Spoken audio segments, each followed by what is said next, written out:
Welcome to Mysterious Encounters. 3 names, 3 men. Malcolm Little, the criminal.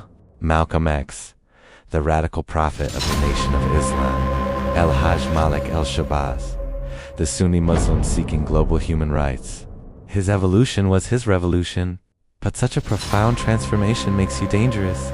To old allies, to powerful enemies, to the system itself. His case file is not just an assassination, it is a map of how a man outgrows his cage, and what happens to those who try to unlock it for everyone. Malcolm Little was built by one system, the racist carceral state. Malcolm X was built by another. The Nation of Islam, under Elijah Muhammad, provided discipline, identity, and a powerful separatist theology. It was a system within a system, offering Black Americans a stark counter-narrative. But every system demands loyalty. Malcolm became its most potent weapon, its electrifying national minister. Yet, as he grew, he began to see the limits of the cage he was in. His faith was shifting from the man, Elijah Muhammad, to a broader truth. And that's when the first warnings appeared. The pilgrimage to Mecca was the catalyst, but the fracture was ideological. He saw the global multiracial unity in Islam, and it shattered the nation's Black separatist mirror. He went from condemning the white man to condemning racism. This was not just a theological shift. It was a strategic nightmare for his watchers. A Malcolm confined to racial anger was manageable.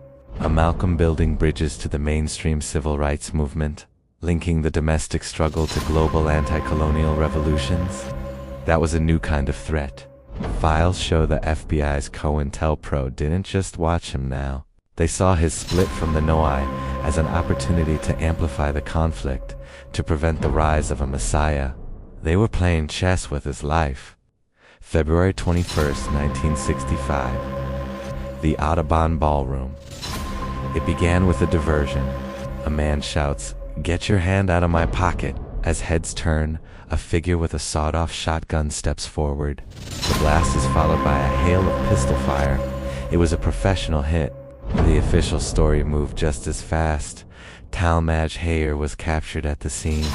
2 other NOI members, Norman Butler and Thomas Johnson, were quickly arrested.